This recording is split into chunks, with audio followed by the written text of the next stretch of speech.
check 1 2 1 2. Peace and carrots.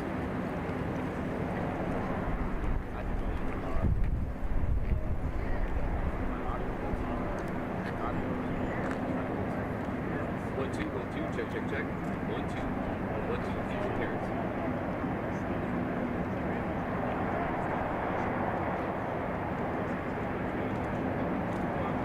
1 2 1 2. Check check check. 1 2.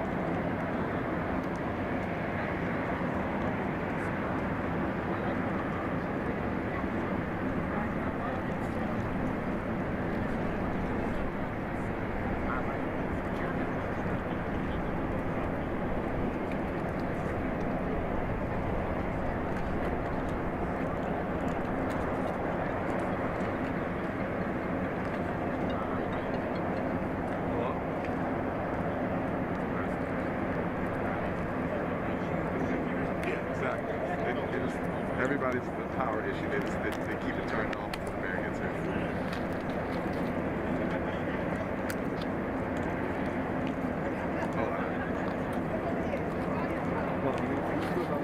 Hey, can you get one more shot? Guys, come on in, check, please. Okay. Okay, yeah. But, Let's make sure.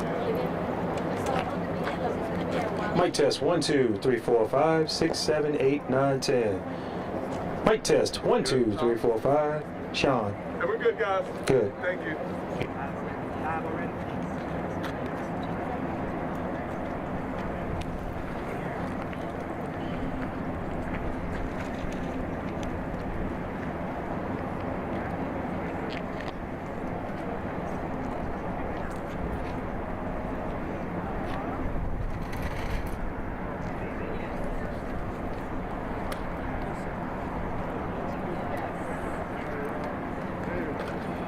Is she here?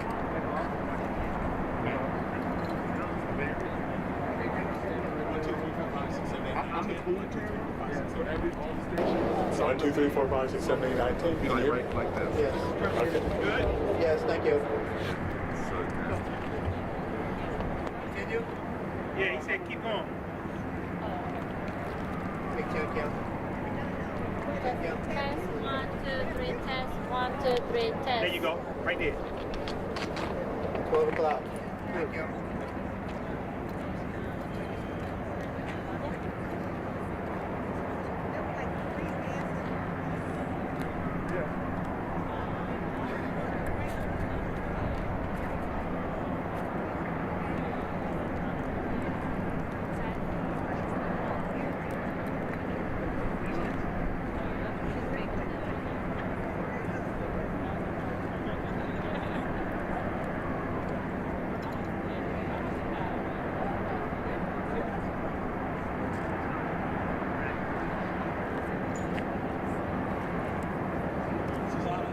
Yes. The testing for first responders is here. Yes. So we're going. All of it is here. Yeah, now everything is here. One of my reporters asked. Yeah, everything's going to be here. Everything's here at the US. We won't have the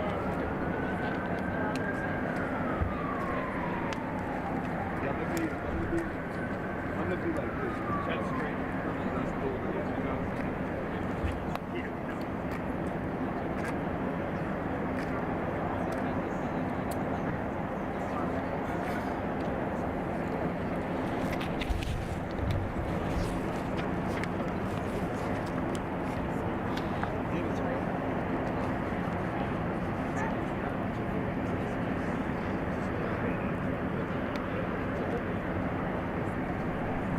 It's not a DC jail.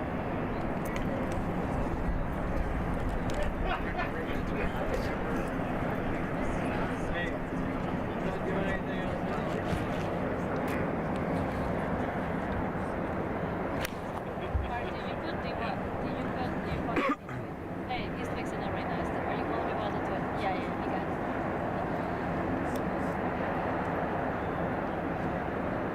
14. I got it. I called the director. No, director says 14. Okay. This is how close is she? Huh? 10 minutes.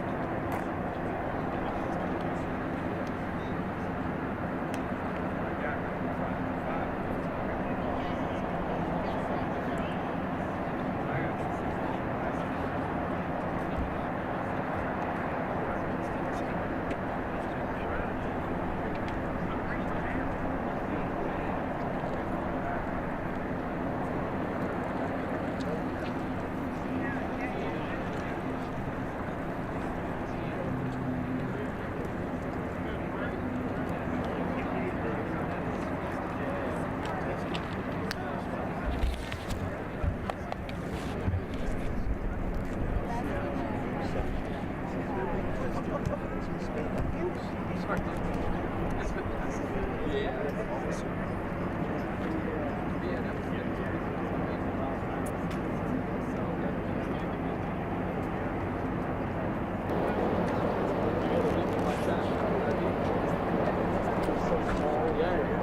test 1 2 3 4 5 6 7. Young Juice test. Young Juice test 1 2 3 4 5 6 7 8 9 10. Mic test one time test. Good.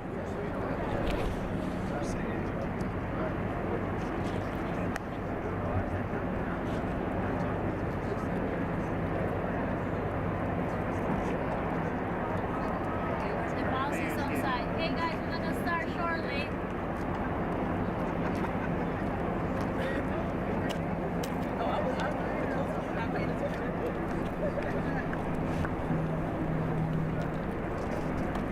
Just send it to you. Derek, I'll send it to you too. Derek.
Okay.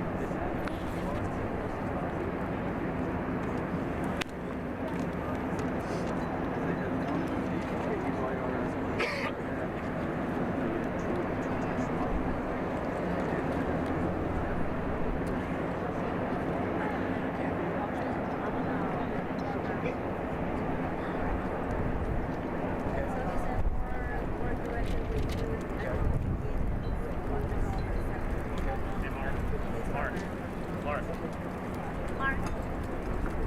Mark, here for a second. You tweeted about a corrections officer. Are you talking about the DUI? Okay.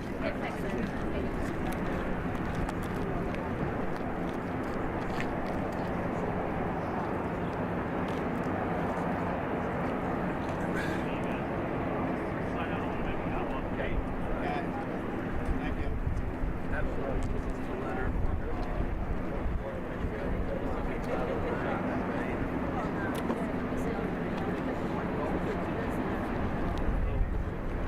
The letter that I have is your letter.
morning, everybody.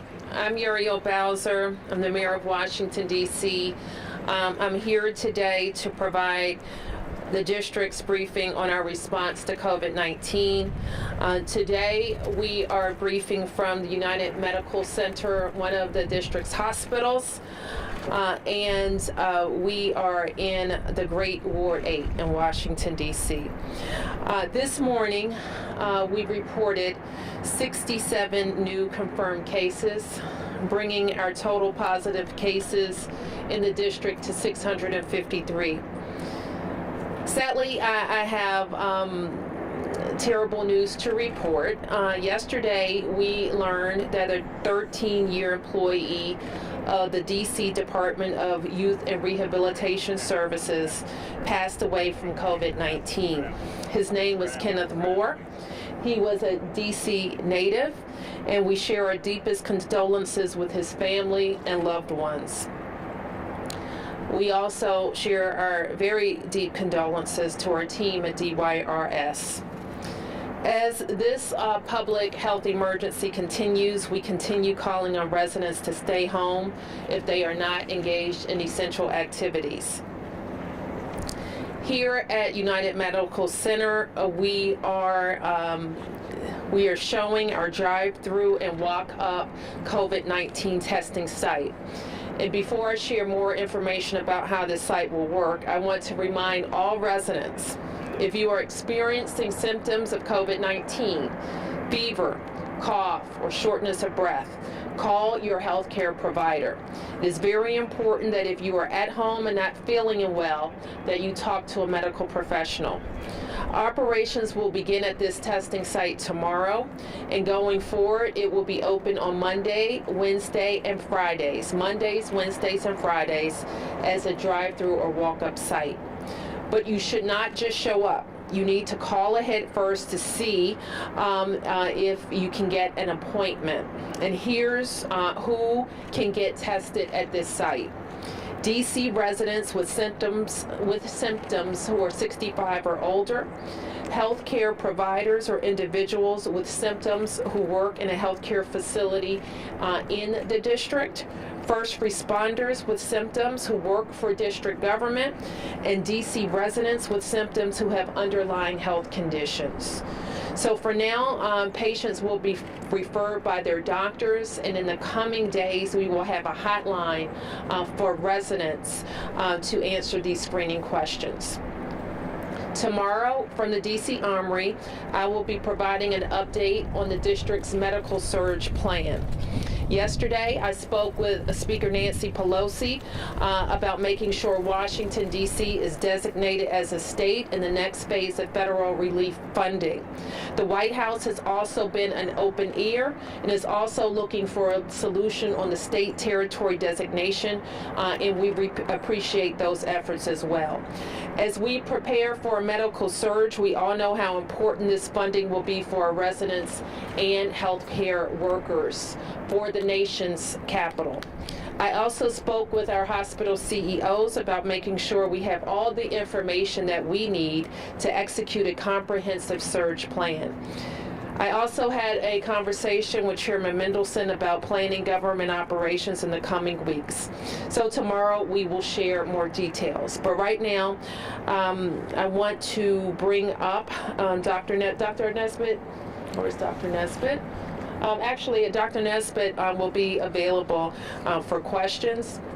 I want to, before I turn to your questions, acknowledge the wonderful team of doctors and nurses and support staff and administrators here at the United Medical Center. Please give them a big round of applause. And thank you for all of your preparation, including Colleen, who is the CEO of the United Medical Center, and LaRuby May, who chairs the board. Thank you, LaRuby.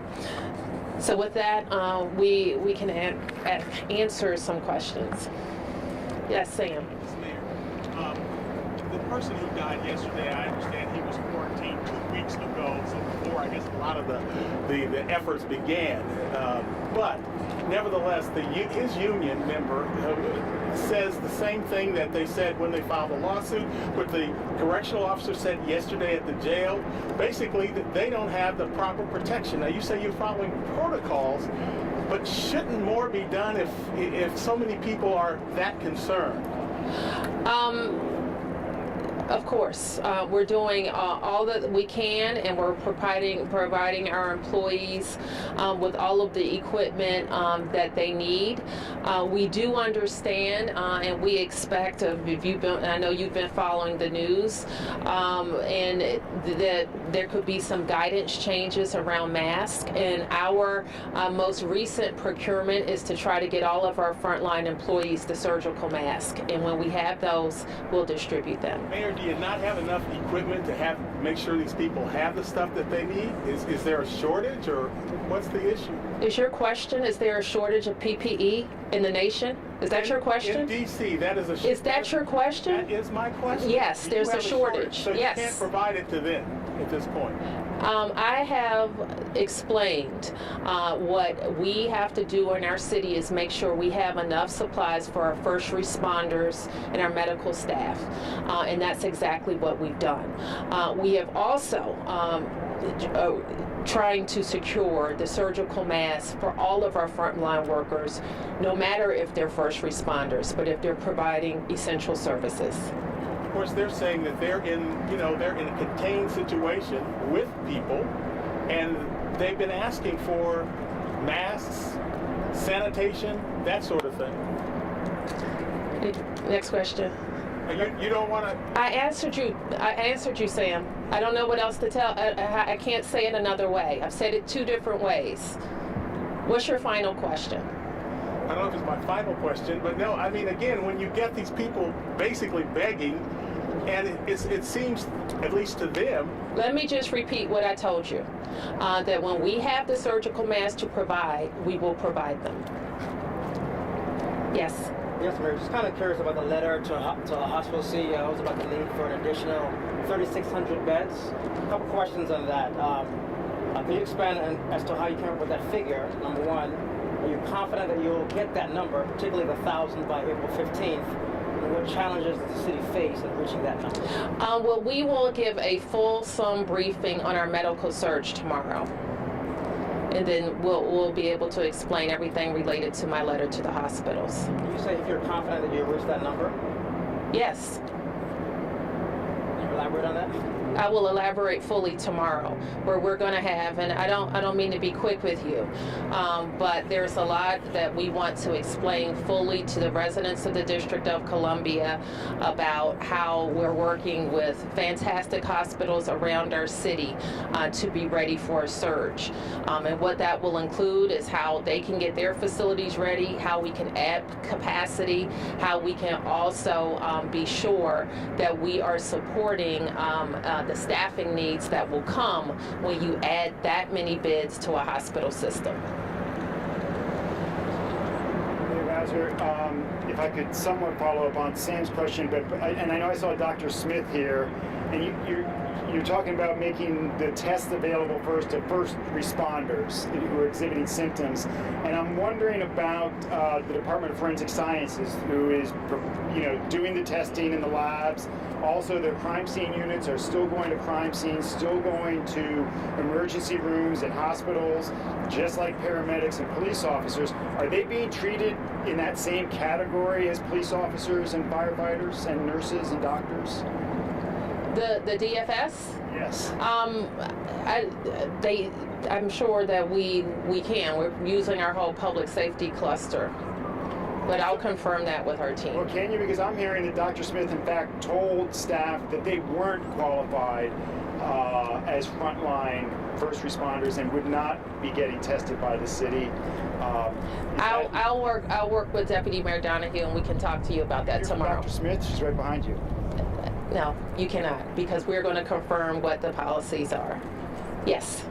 Mayor, following up also on Sam and Mark, we've obtained a letter from the medical director at DYRS, and quoting now, it says, as of Friday, tomorrow, we will no longer provide face masks and gloves for routine use by all staff. We will continue to provide the necessary PPE to staff who are working in the isolation, quarantine, and intake reception units. Does that mean that they have to find their own stuff, Mayor? No, it means what I said earlier, that we will distribute the masks to our frontline workers as we have the masks. It doesn't change, and I'm not sure what you're referring to, but that's you heard it from me. Is Condra Tyler Bainham the medical director at DYU-RS? I don't know. Yes. Question either for you, Mayor Bowser, or for Dr. Nesbitt. How many long-term care facilities are in the city? How many people in those facilities have tested positive? And the third part of that question is, what are you doing to stop any outbreaks from happening at those facilities, if any have happened? Are you asking me the number?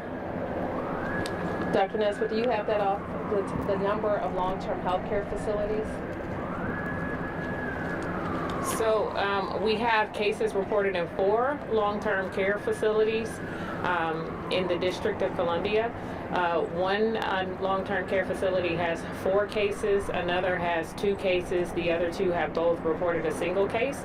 All of our long-term care facilities have had very aggressive plans in place since the beginning of March that include a restriction on visitors into the facility, including people who were previously coming into the facility for business purposes as well as volunteer opportunities. According to CDC guidelines, when a case is diagnosed in a facility, they increase their practices, which includes having all of the staff in the facility wearing masks, not just staff who are caring for COVID positive patients. So as we work with the facilities, we begin to implement those more strict practices.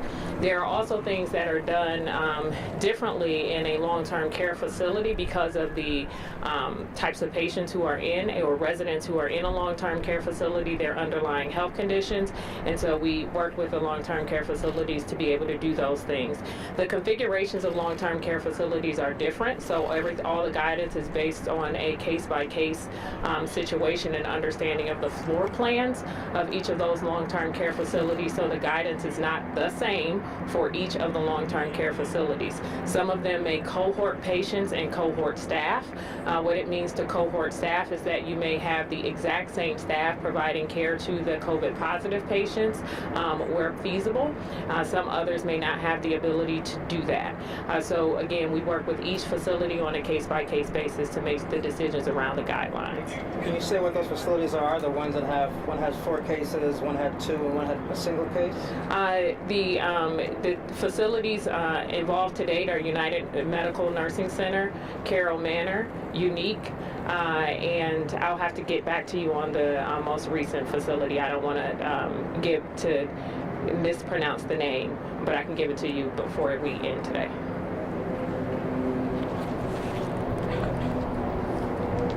Mark. And I know you've been asked about this almost every day, but the employment numbers, we're getting the new numbers nationally now, which are staggering, and I know you talked about DOES getting crushed yesterday. I heard from one person anecdotally who waited online 8 hours, finally did get through and got resolved and everything, but what do you make of, you've talked about the peak is not hit, you've been very candid about the number of testing positives, the number of fatalities has not peaked yet. How about unemployment? Has that peaked, and how are you bracing there?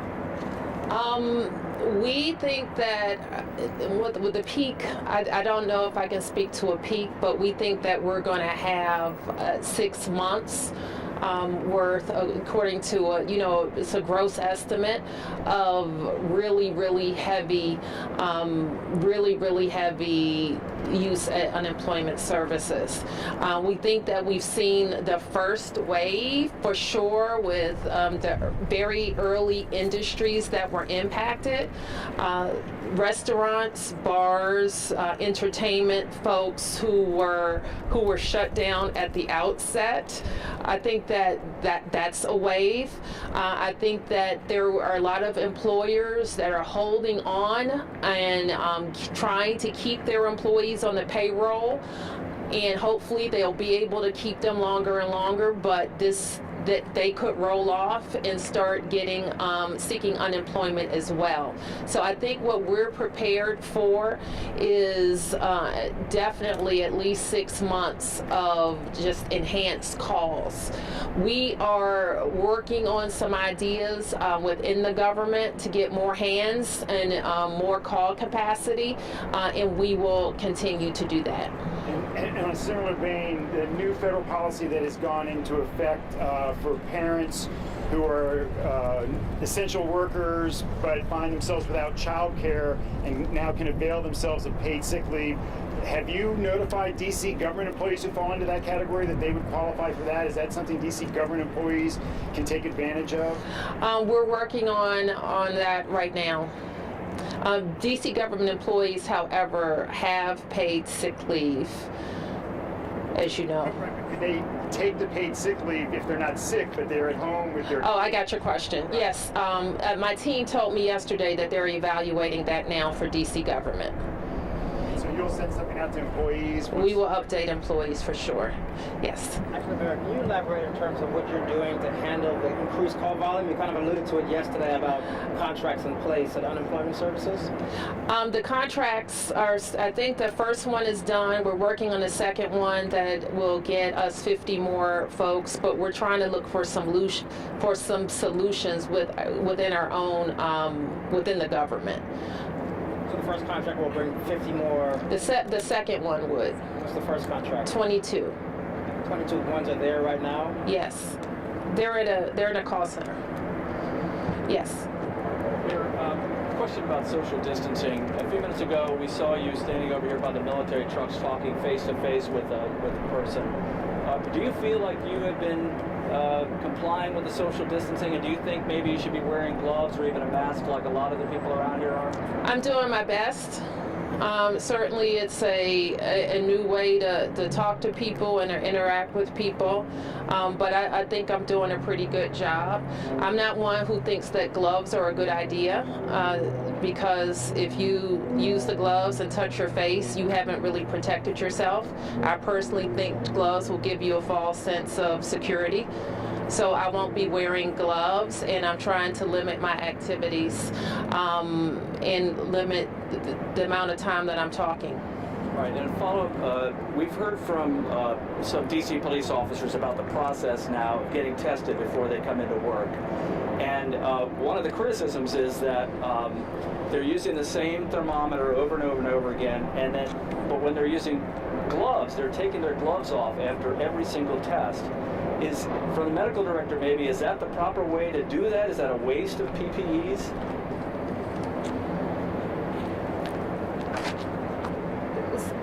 So one of the things that the mayor just mentioned is PPE and how we define PPE and how people use PPE. And we've had a lot of conversations about the global use of the term PPE and people needing to understand that there's different types of PPE, and PPE should be used by certain individuals in certain situations. The gloves issue is one where gloves give people, again, a false sense of security, and people wear gloves as if it is an ultimate sense of protection for them, and then they touch their face often, they don't wash their hands enough, and then they touch multiple surfaces, multiple people, and have multiple interactions without changing the gloves. Gloves, when used, should be changed frequently and should be changed between interactions with individuals. The same things with gowns. If you put on a gown and you don't change gowns between interactions with individuals who are sick, individuals who are healthy, then the gowns confer no additional protection than your actual clothing. That's why gowns are not recommended for use by every individual in the general public. They are recommended for individuals who are providing care to individuals who are COVID positive, or if you are providing actual screening to individuals who are suspected of having COVID-19. So we have to be very clear that when we are making PPE recommendations, we make it with sort of like a fine-tooth comb, and we give it to individuals based on their level of interaction with people. When we have these conversations about face coverings, we have to make sure that people understand it is about what you could potentially have coming out of you as a secretion, as well as your perception that you are protecting other people secretions for coming into you. So that's the duality of a face covering.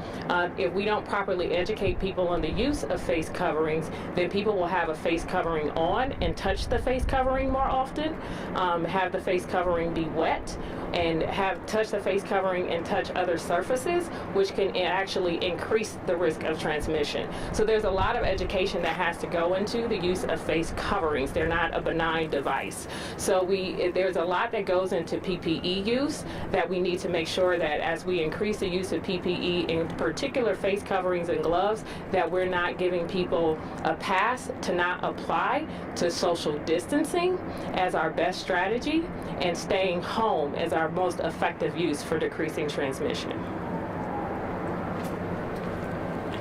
Yes. I'm just kind of Mayor, I just asked a question. Can I ask a question? I'm sorry? You overlooked me twice. I just called on Darren. He had his hand up. I had mine up. He said I can speak. Can I? I noticed that Darren, that was your question. I know that the Ward 8 council member is here. I'd like to hear from him. Is that possible? Absolutely.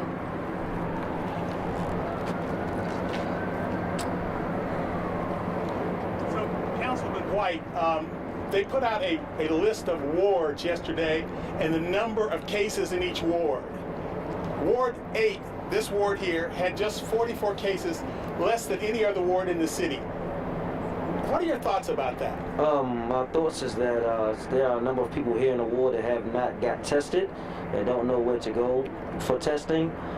Traditionally, we've been advising our residents to go to their primary care physicians. Some of them have been told that they don't have testing kits, and so I'm thankful that the mayor and the professionals here are setting up here at the United Medical Center to ensure that those residents who don't have access to cars or can't travel can come here to get tested. I notice you're wearing a mask. Tell us why you decided to wear one. As you see, as you know, I interact with a lot of people, and I have a family at home too, and so I just want to take as many precautions as I can to ensure I'm not taking anything home. Thank you. Mayor, I'm kind of curious in terms of what are the police department and fire EMS contingency plan should a large number of members go out sick? And what's the breaking point number for those agencies? So 2 questions. What their plans are, what their breaking point number is for those agencies. Let me turn to Deputy Mayor Donahue. Every public safety agency and every agency in government has a COOT plan that 2 months ago they were asked to update for the pandemic. So let me mention the 2 agencies that you specifically referenced. So Fire EMS has 4 24-hour shifts. So you work 1 day and then you have 3 days off, and that's just how they're structured. In addition to that, Fire EMS has staffing levels that each day are above what they need each day. In other words, they always assume they'll have a certain number of individuals on annual leave, sick leave, disability, so they staff at 30 or to 40% above what they need for each of those 4 shifts. So I want to give you that as context. So what happens when there are outages, when the people are out, they first pull from that 30 to 40% of staffing that's above what they need each day. As they draw down, then exhaust that, they use overtime. And overtime, in which is prioritized often for individuals who may carry over a shift, may start a shift early. So they make use of the shifts before and after, let's say you're in that shift 1. If they get to the point, and because of that context I gave you, Fire EMS has the capacity to absorb literally hundreds of individuals who are out, both for COVID and for other reasons. If they get to the point where utilizing those tactics are not adequate, then they can do combined platoons or combined shifts. So they could go to 3 24-hour shifts.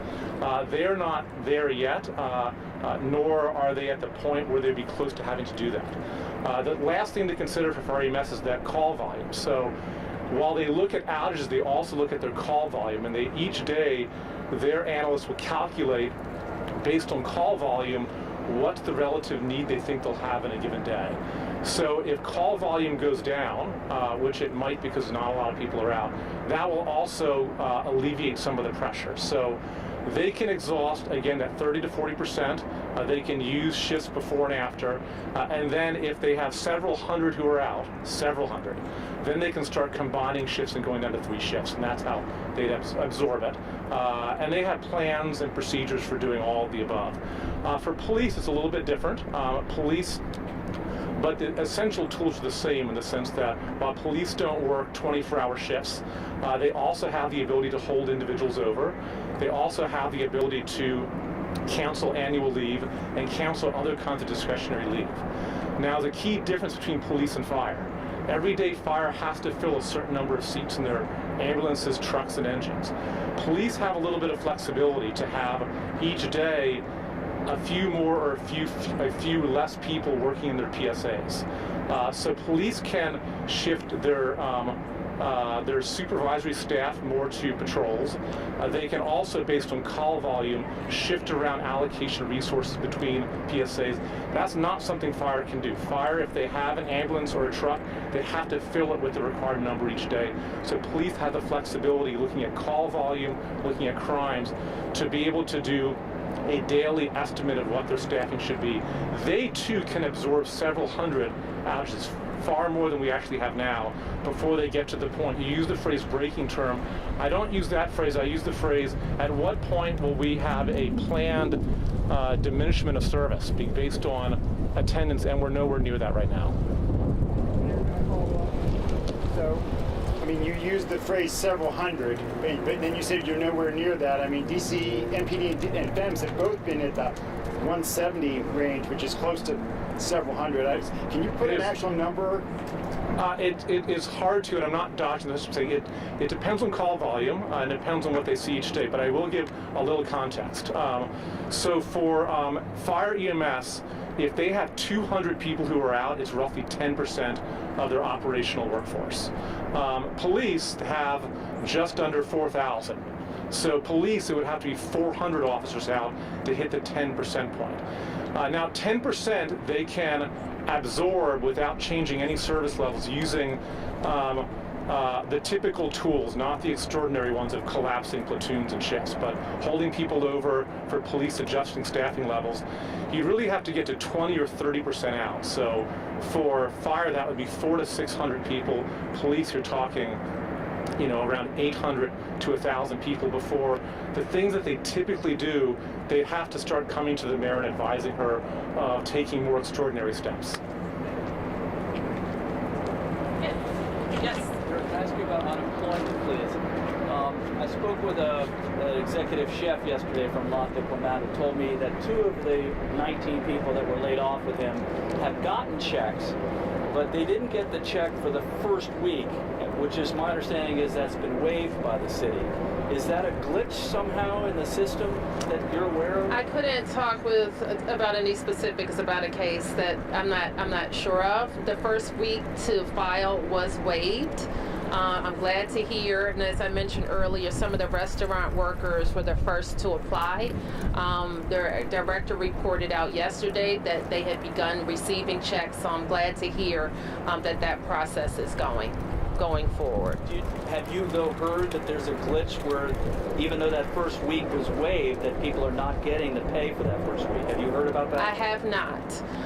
And we do expect to have a more fulsome unemployment update at one of these briefings in the coming days. One of the coming press conferences, I should say. Yes. Mayor Bowser, could you address your concerns about community deaths? I believe the 12th death yesterday was now the 5th community death. Someone to die not in a hospital. Nearly half of the deaths in DC are now community deaths. That seems kind of scary to those of us sitting out here. Is that a big concern for you? And do you see? And I'm wondering, have you heard from other jurisdictions around the country? Are they seeing that same type of thing playing out? I have not searched the data, and I'm not sure that it's, I'm not sure about that, but we will look into what we're seeing, and if the regular data reports from the other jurisdictions show that. I'm obviously concerned about people knowing that they can reach out and ask for help. And I can't really say more than that about what's happened with those individuals and those circumstances. But I want everybody to know that they should reach out for help and ask their doctor what to do. Okay, last round. Yes? I'm just kind of curious as to what percentage of the stockpile requests have you received? And especially given evidence that the Trump administration has favored red states. And how does that compare? Yes, that's the question. We gave a report out yesterday from our mission support, was it yesterday or 2 days ago, from our mission support branch about the things that we have requested from the strategic stockpile. Dr. Nesbitt may be able to speak about the medical supplies specifically, and there are many outstanding items. So I don't have the exact data on me in terms of what we received from the Strategic National Stockpile. We do have, we can get those specific data points to you. The SNS is being distributed on an equitable model based on the number of cases that jurisdictions have.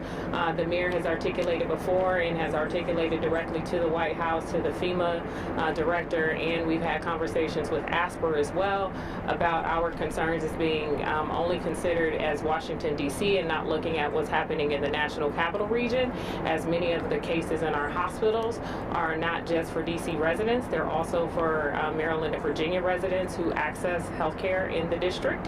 And so when our hospitals and healthcare providers are asking us to help them with PPE and for medical supplies and equipment, we have to take into consideration that they will be serving the National Capital Region and not just the district.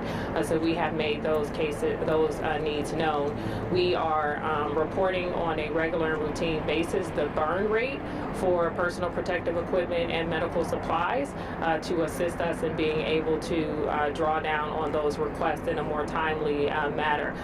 We have expressed concern that the federal government is stating that the SNS is almost depleted, and if they are unable to replenish the SNS and assist us with further requests, we would find that to be of great concern. Yes, Mark. Can I go back to the hospital letter that I believe mentioned that you didn't have all the data or information you needed from hospitals prepared for the surge? Why is that? Is there a breakdown in communication with the hospitals, or why wouldn't you have everything you need from the hospitals already? I think we will, and if we don't have it already. I spoke to most of the CEOs last evening after they had a meeting among themselves and received my letter, and it's just a matter of kind of putting a deadline on when we need all the information we need. And I have to say, the executives are appreciative of the citywide planning and the public and private partnership that is underway, and they're doing everything that they can to prepare and plan and to work with us, as are we. So I think that we all should be very proud, the people that are running our systems and the men and women who are going to work every day to get ready for a patient surge. Yes. So can you go over it again? This is first responders today, but eventually will anybody be able to come here, and how can they access this place? I lost my notes that have blew away. Let me read to you. So, as I mentioned,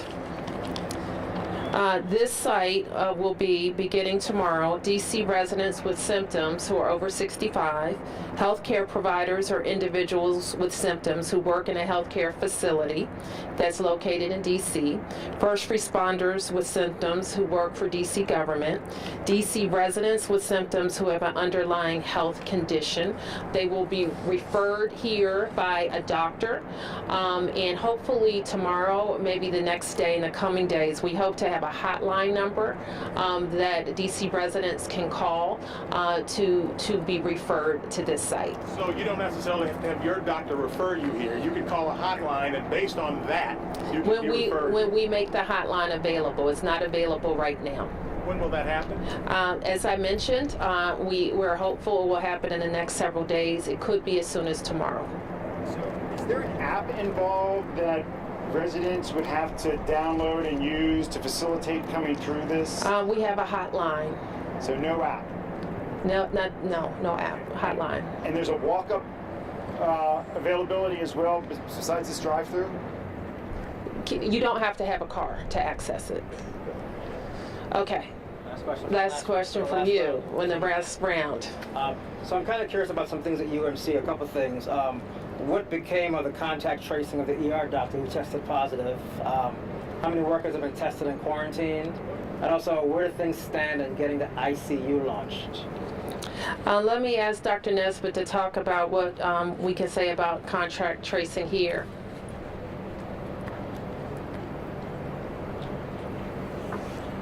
So we have worked very collaboratively with United Medical Center, both for the hospital and the nursing facility, to identify any healthcare providers or any patients who have been involved with any of the cases in healthcare staff or patients at the hospital and in the nursing home. The case that you're referring to related to the physician happened several weeks ago, and so any of the patients and the healthcare staff, I don't have the exact number with me, who were involved were removed from work. Any individuals who identified as having symptoms were tested and were asked to were tested and continue their 14-day quarantine as a result of that. With healthcare professionals, they are removed from work for a total of 14 days. When they become convalescent or have recovered from their symptoms, they're allowed to return to work after that. We do contact tracing to identify if their exposure was related to healthcare or if their exposure was community related. So you can imagine that with widespread community transmission happening in the district, Maryland, and Virginia, where a number of the healthcare professionals who work in district healthcare facilities come from, they don't all live in the district. Their exposure is not always related to patient care. Many of them have an exposure that could have been travel related or as a result of community transmission. So we work collaboratively with the health department of their jurisdiction, oftentimes Maryland and Virginia, to help identify that exposure, and we do the contact tracing and related as it relates to the healthcare facility. Sometimes we are the first to notify the healthcare facility of the exposure. Not all healthcare professionals are informing their employer. We ask that healthcare professionals whose exposure is not related to the workplace notify their employer that they have been diagnosed with COVID-19 as soon as possible, so that we can do what we need to do to protect their colleagues and patients and conduct that contact tracing for patients and the rest of the staff who work in that environment, because it is critically important that we keep our healthcare workers and our patients safe. Just to parse that, how many actual hospital employees have been tested? We'll have to get that number to you. It's not just related to the initial patient that you are, employee that you are asking about. Last question about the ICU. What are plans on the ICU stand? So United Medical Center has a very comprehensive plan for medical surge, and we'll be talking to everybody about those details tomorrow. Thank you, everybody. And tomorrow we are going to roll our briefing in to the presentation that I'm making on medical surge. I want to thank our DC National Guard for being here and General Walker for his assistance with our response, and thank them for allowing us to use the armory tomorrow. Thank you.